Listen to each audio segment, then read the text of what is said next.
White people didn't invent slavery.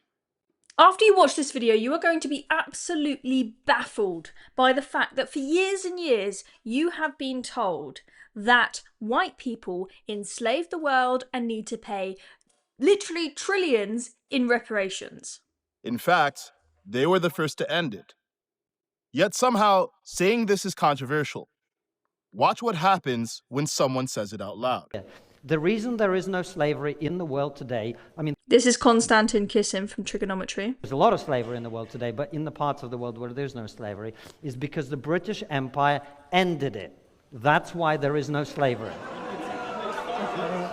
That is... So, Well, that's going to prompt look, the quite a fact few- that you are uneducated about history doesn't mean it's funny. So let me educate you now. Watch what happens when Konstantin tries to teach and tell them the truth. They don't want to hear it. Let me educate you now. Let me educate you now. I know that the woke narrative and the anti-Western narrative on slavery... Oh, you're not practicing free speech very well, Sorry, are you? let's- You're not practicing free speech very well, are you? We The will moment keep- I say we something will you keep- don't sorry, like, we have to you're keep not the responses practicing free within speech this very well, law. are you, sir? Thank you. Let's be clear. Slavery is evil, but it's an ancient human evil practiced by everyone to everyone. 4 years ago, I went to Ghana. I stood in a slave dungeon where people who looked like me sold people who looked like me to white people. But long before Europeans began the transatlantic slave trade, there was a trans-Saharan slave trade. For over 1,000 years, brown Arab slavers sold millions of black Africans across the Sahara. Then came the Barbary slave trade. In North Africa, Arab and African raiders captured and sold over 1 million white Christian Europeans. China Why does nobody talk about that? Why does nobody ever speak about white people being enslaved by people of colour? Maybe it's because it doesn't fit their narrative that white people are evil and people of colour couldn't possibly ever do anything wrong. Korea, Japan, India, every one of them practiced slavery. Europeans did take slavery to another scale when they came to Africa, but it's not because they were more evil, it's because they had the technology to commit evil on an industrial scale. So, which major power stopped slavery first? The British, in large part because of pro-human Christian values. The same values America was founded on, the same values that drove white Americans to fight other white Americans to free black Americans in the Civil War. Values missing in places like Libya, where today you can buy a human being for $400. White people aren't better than anyone else, but they're also not worse. Yet, some black people are taught to hate white people, and many white people are taught to hate themselves. We keep pretending evil has a color, as if less melanin means less morality. That lie makes us ignore history and fuels racial hatred.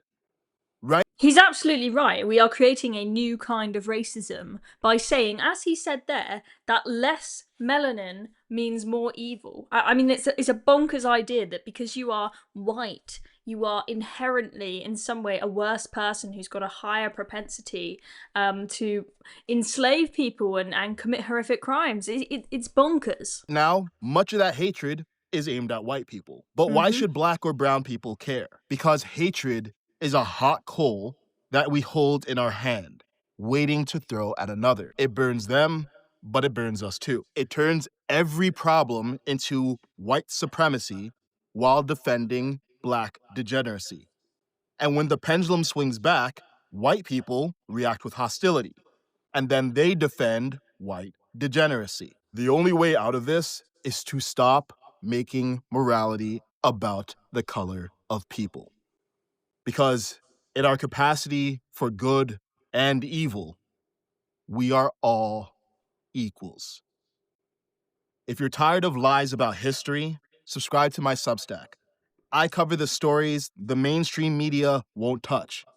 So there you go. That's Kaizen's Substack. If you want to check him out. I'm not sure exactly how you pronounce his surname, Asiedu or something like that. But brilliantly said. He's completely on the money. knows what he's talking about, just lays it out simply in a couple of minutes. Here's the basic history, here's what happened, and in just a couple of minutes he just completely dismantled the lies that we have been told for years and years and years. If you enjoyed this video, make sure you hit subscribe and press the notification bell so you don't miss out on any upcoming videos. I hope you liked what Kaizen had to say there. Really, really interesting history. Makes me feel a little bit relieved that maybe us white people and us Brits are not as evil as we've been told for years and years and years. In fact, we should, when we talk, we shouldn't be scared to talk about slavery. We should be able to talk about slavery where we say, you know what, I'm proud to be British. I'm so proud that we are the nation that brought slavery to an end. Britain, I think we reduced our GDP by like 40%, an insane amount, because it was very, very expensive for us to end slavery. We did that to do the right thing morally. We made ourselves poor. We took a huge, huge hit to do the right thing, and I'm proud of us for doing that. I just realised there's an ugly water bottle in the background, but oh well, don't hate me for using a plastic bottle.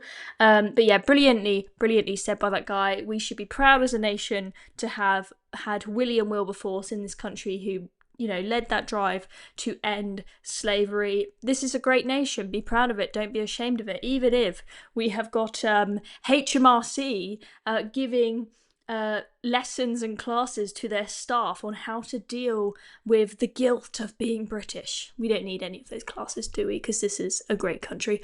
I'm Chloe Dobbs. Thank you for watching.